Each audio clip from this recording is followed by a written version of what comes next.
Let's talk about civility and a pledge at City Hall here in Springfield that most elected officials signed except for two. I'd like to hear your thoughts about this. 217-629-7970 is the phone number.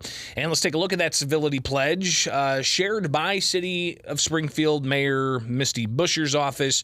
And the pledge, it says, "In the interest of civility, I pledge to promote civility by listening, being respectful of others, acknowledging that we are all striving to support and improve our community, and understand that we each may have different ideas for achieving that objective."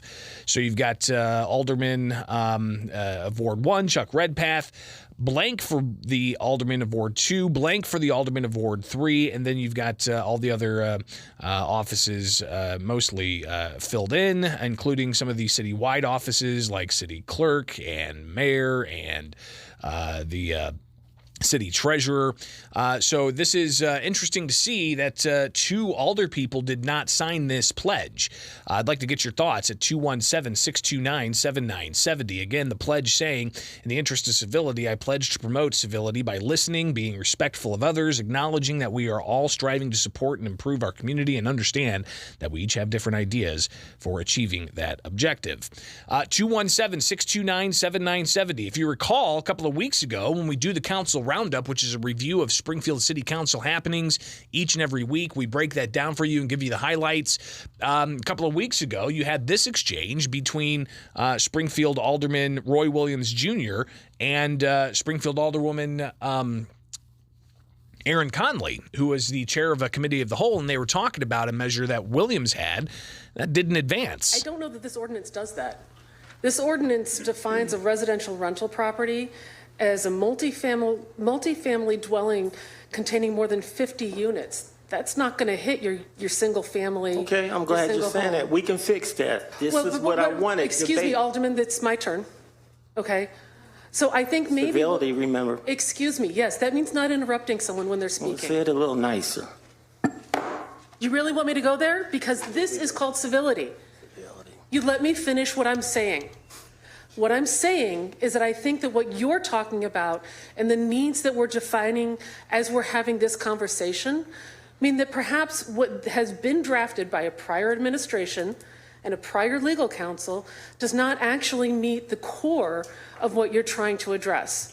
So again, you heard there the back and forth between Conley and Williams Jr., who Williams Jr. said, don't forget about civility.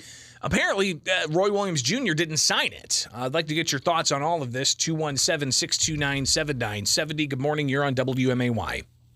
If you're a candidate or an elected official, you never sign a pledge. It just makes no sense. It's only used as a hammer by the people that created the pledge down the road. I mean, never sign it. So what about the idea, though, of being civil in debate? It means nothing. That means absolutely nothing, this thing. It's only going to be used as a hammer down the road so that they can use it against the people that they want to use it against. No, never sign a pledge. All right, got you down. 217-629-7970. Phone lines lighting up here. Let's get to all of them. Good morning. You're on WMAY.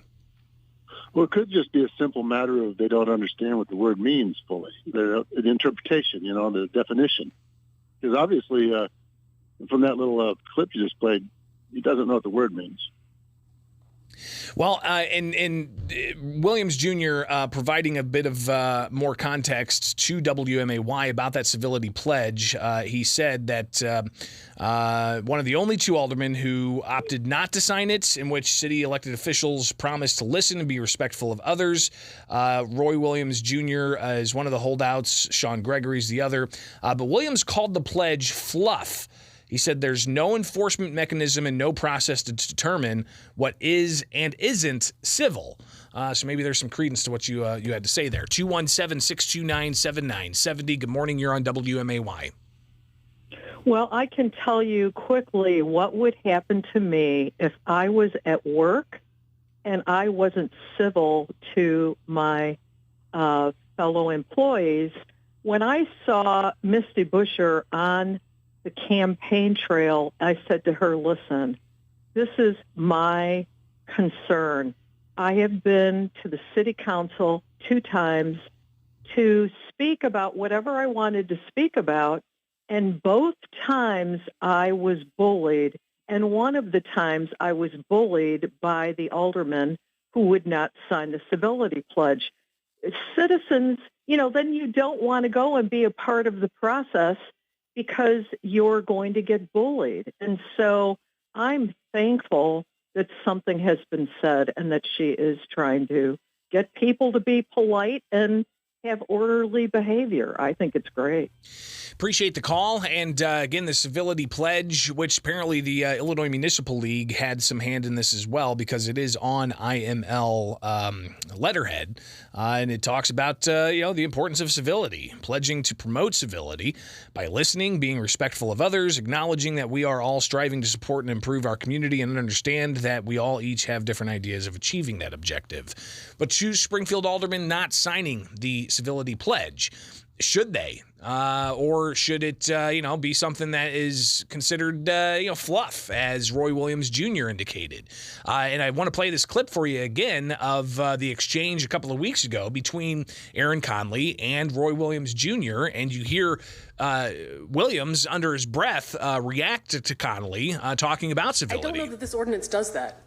This ordinance defines a residential rental property as a multifamily dwelling containing more than 50 units. That's not going to hit your single family. Okay, I'm glad you're saying that. We can fix that. This is what I wanted. Excuse me, Alderman, it's my turn. Okay. So I think maybe... Civility, remember. Excuse me, yes, that means not interrupting someone when they're Well, speaking. say it a little nicer. You really want me to go there? Because this is called civility. So your reaction, 217-629-7970. Good morning. You're on WMAY. Yes, that's civility pledge. That's just more hate speech. All this, Your phone's breaking up a little bit. All I heard was the civility pledge is hate speech. No, the civility pledge is like hate speech. It's just laws and rules they put on, so you can't talk. It's suppressing free speech is what it does. Well, I mean, even if you sign a pledge, you can still voice your concerns. I guess the pledge is more of like an urgency of people doing it respectfully. No, the fine and the fine next. Then there's people with talking hateful. Then they'll charge them with hate crimes. So you think that the next step is to essentially have an ordinance allowing for fines against people? Your phone. Just like the hate, Your phone's just not cooperating. It's chopped up and sounds delayed even. But I appreciate the attempt. Good morning. You're on WMAY. Morning, Greg. Hey, the civility, it should come natural for people. I mean, it should be, you're an elected official. You should automatically just be civil when you're coming to the freaking debate table. There should not be a pledge needing to be signed. Now, the people who aren't signing this pledge, and from the clips that you've just let us hear, that's not a person who should have been elected. If they're going to talk to the constituents like that, and people who are trying to bring matters to the table to address them, then they should not be in that chair at all. If you're not willing to come to the table and not only listen, but treat the other side, even if they don't agree with you, treat the other person with the same amount of respect and consideration that you want to be treated with, because you are that elected official. You are that higher person that is supposed to be the face of the people. If you can't do that, you don't deserve to be in that chair. Well, I'll tell you, I think that the alder people from Ward 2 and 3 who didn't sign this, they've already expressed they don't feel as if they're being heard. They don't feel as if their issues are being taken seriously.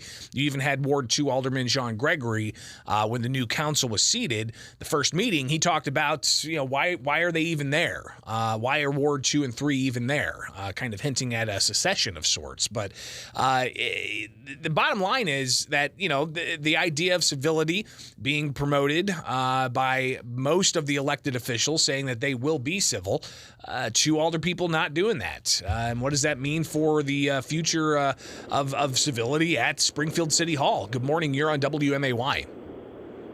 Hi, good morning. I think you really nailed it a while ago, Greg, and that's when you said you talked about debate. What we don't teach anymore is teach people how to debate, Right.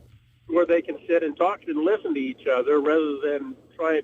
You know, the word today, the word is passion. Oh, I'm passionate about what I do, and we've somehow glamorized this, and we really need to get back to where they can debate, and to have the altar people be able to sit there and debate is actually, they should be able to do that. They should be well educated enough to be able to do that as leaders of the community. Well, and to do it in a fashion that you don't have people talking over each other, you don't have the chairperson of whatever the committee or even the mayor having to hit the gavel down to, essentially say, no, okay, enough. It needs to be done in a way that, number one, is allowed all sides to have their voices heard, and two, to make sure it's not muddied by people talking over each other and passions overtaking the debate.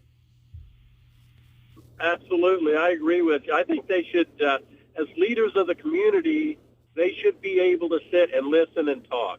That should be their responsibility. And they do that mostly, right? It's on these rare occasions, and we saw at the previous city council, Alderman Joe McMiniman would make statements, and then you got, the likes of Chuck Redpath jumping in and calling McMiniman ridiculous and then a variety of other things. So, listen, I think we're going to continue to see that at Springfield City Hall. Yeah, they need to grow up. If their mom was there, she would probably straighten them out. That's one way to put it, I guess.